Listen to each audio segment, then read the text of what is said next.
Madame, pour moi, je vois c'est les mêmes idées qu'on a évoquées précédemment. Donc, euh, il utilise les expressions laïques, il sépare la vie privée avec la vie professionnelle. Euh, et, il essaie d'être un peu discrète. Euh, Oui, parce que vous avez évoqué les deux. Mais M. Mustapha et M. Mounir, ils n'ont pas encore évoqué la deuxième partie concernant les Marocains. Oui, madame, pour moi, oui, madame, Oui, allez-y. le premier conseil, c'est de ne pas arriver en retard. En France, la ponctualité est très importante. Très bien. Pour le deuxième, C'est un pour le élément deuxième, très, très, très pertinent. ouais. Très bien. Pour le Oui. deuxième, le deuxième conseil, c'est de les Français aiment garder une certaine distance physique et ne pas trop coller. Parce que si tu touches quelqu'un, il faut que tu dises pardon. Bah, au Maroc, c'est normal pour nous. Tu touches, c'est normal. Mais, bah, ici, il ne faut pas que tu touches quelqu'un. Si tu touches, il faut que tu dises pardon. D'accord, oui. Quoi d'autre? Et c'est la salutation. Il faut que tu dises bonjour à tout le monde. C'est Bonjour. obligatoire la salutation ici. Donc, trois conseils, Bonjour. ponctualité, distance physique et aussi le bonjour. Très bien. Monsieur Mustapha, allez-y, s'il vous plaît. Oui, madame, avant de commencer la conversation, pour demander quelque chose, donc tu dois commencer par bonjour et terminer la conversation par merci. C'est obligatoire en France. Deuxièmement, éviter de poser des questions personnelles ou des questions qui peuvent toucher la vie privée des personnes. Et essayer de focaliser la conversation sur le contexte afin d'avoir une communication directe et structurée. C'est-à-dire la communication doit être cadrée. Troisième chose, donc éviter les mensonges et être à l'heure. Très bien. Voilà, donc il faut être honnête. Vous avez parlé de l'honnêteté, de la ponctualité et vous avez parlé du premier point. Rappelez-moi, s'il vous plaît. Mensonge. Mensonge, c'est l'honnêteté. L'honnêteté, la ponctualité. Oui, éviter de poser des questions personnelles ou qui touchent la vie privée des personnes. il a dit de dire bonjour avant de commencer la conversation. C'est ça Très bien. le Voilà. premier point. Donc, il faut garder un petit peu les limites, être bien sûr ponctuel et être honnête. Donc, ces trois éléments que vous avez évoqués. Très bien, Monsieur Mustapha.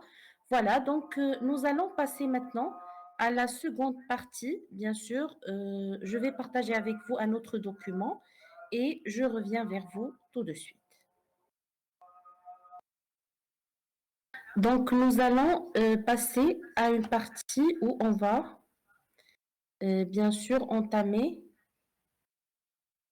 le dialogue concernant la communication interpersonnelle. Donc, on a ici la communication interpersonnelle, on a un dialogue d'ouverture.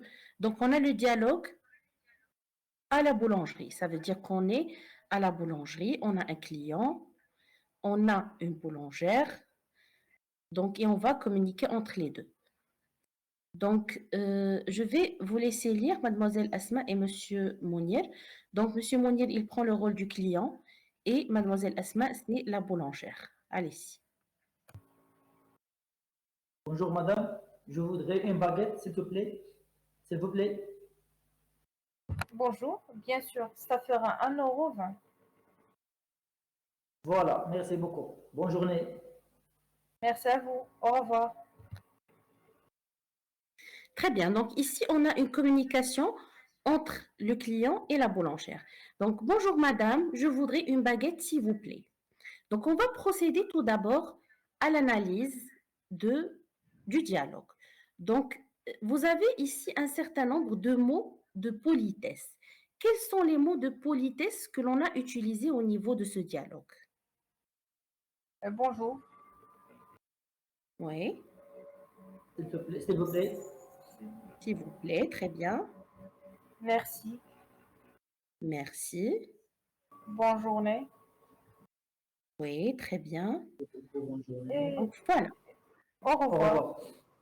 au revoir.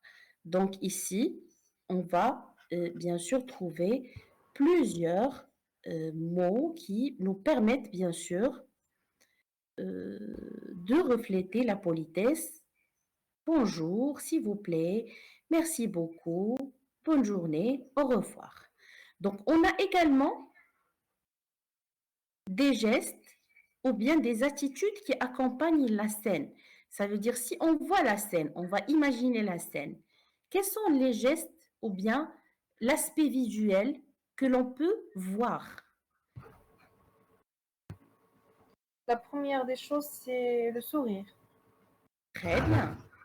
Donc, le sourire. Deuxième chose,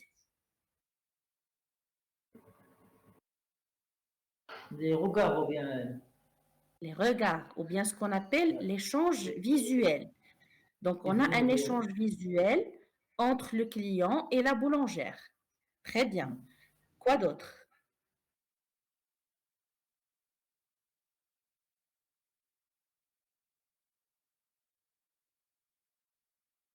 Donc, quand mademoiselle Asma elle lisait le dialogue, elle parlait d'une manière précise. Donc, elle disait bonjour, bien sûr, ça fera 1,20 €. Et à la fin, elle a dit merci à vous, au revoir. Donc, qu'est-ce qu'on appelle ça? Cette manière de Parler parler. formel, non? C'est le ton, c'est ce qu'on appelle le ton de voix.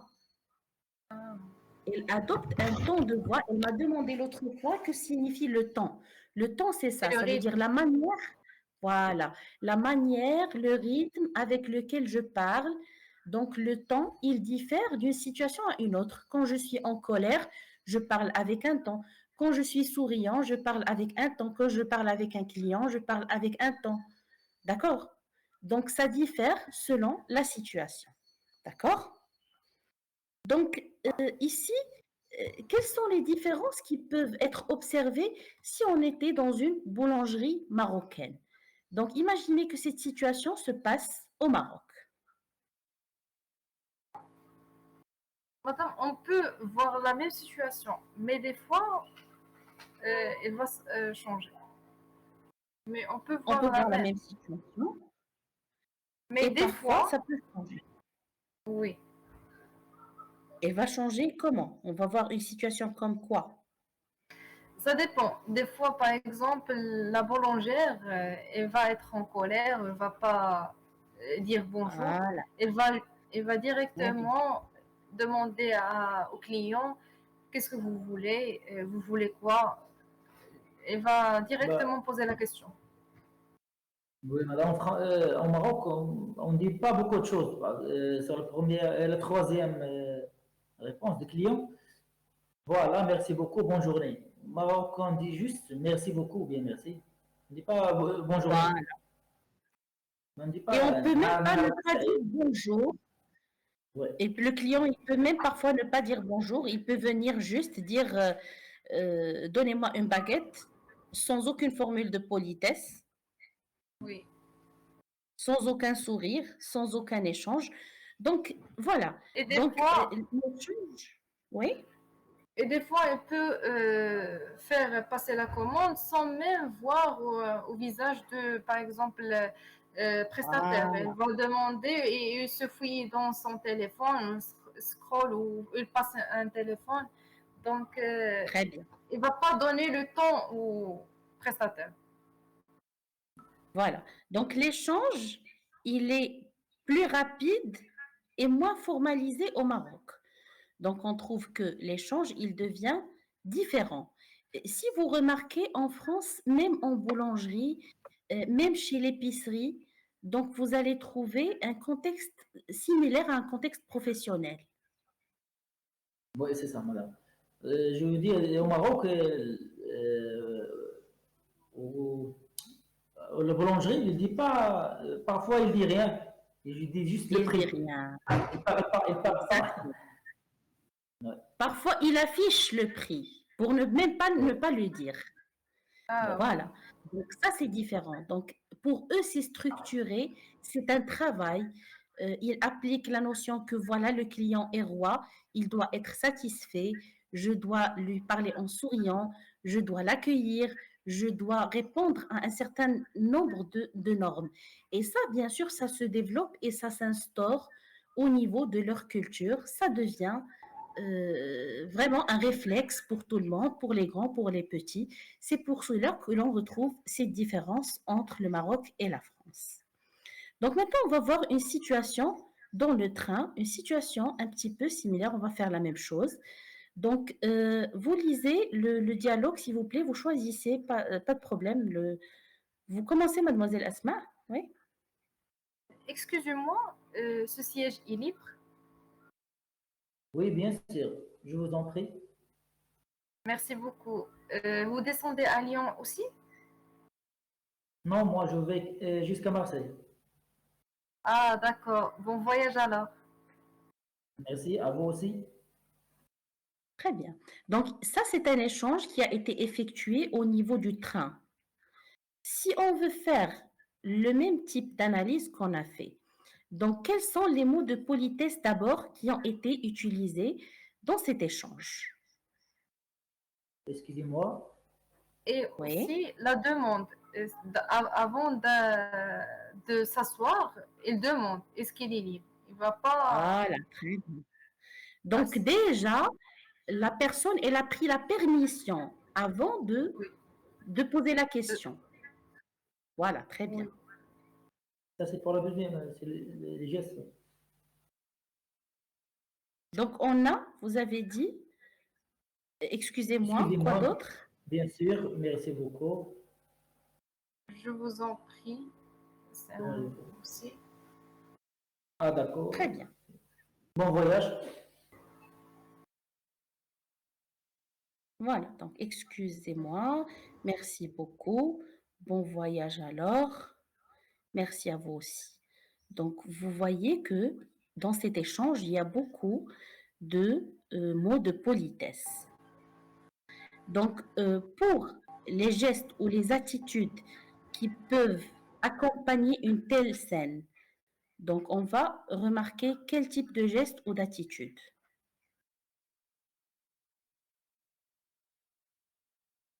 Donc, quand la personne va venir et poser la question au début, qu'est-ce qu'elle va faire? Comment on dit زعما غتشير الكرسي. C'est pas Ah oui, le mot. excusez-moi, elle va se mettre debout d'abord, elle va demander si la chaise, elle va demander avec sa main si le siège ou bien la chaise, elle est libre. Oui, elle va demander. D'accord? Donc, il s'arrête et donc la personne, elle s'arrête et elle attend la réponse avant, bien sûr, de penser à s'asseoir.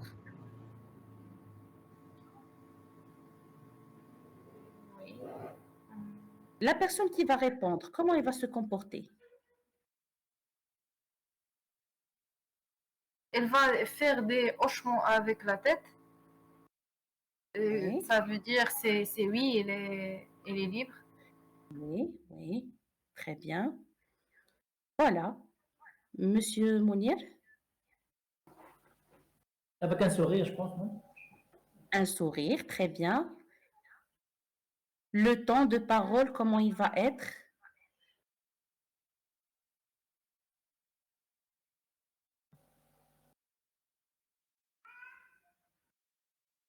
Le temps, il va être plutôt amical, respectueux, Oui. d'accord? Donc, on va être accueillant vis-à-vis de la personne, d'accord? Donc, quelle différence possible avec le Maroc? La première des choses, c'est qu'elle va s'asseoir sans demander la permission. Donc, ça, c'est la Ça, c'est première des normal. choses. Oui. Donc, Elle- normalement,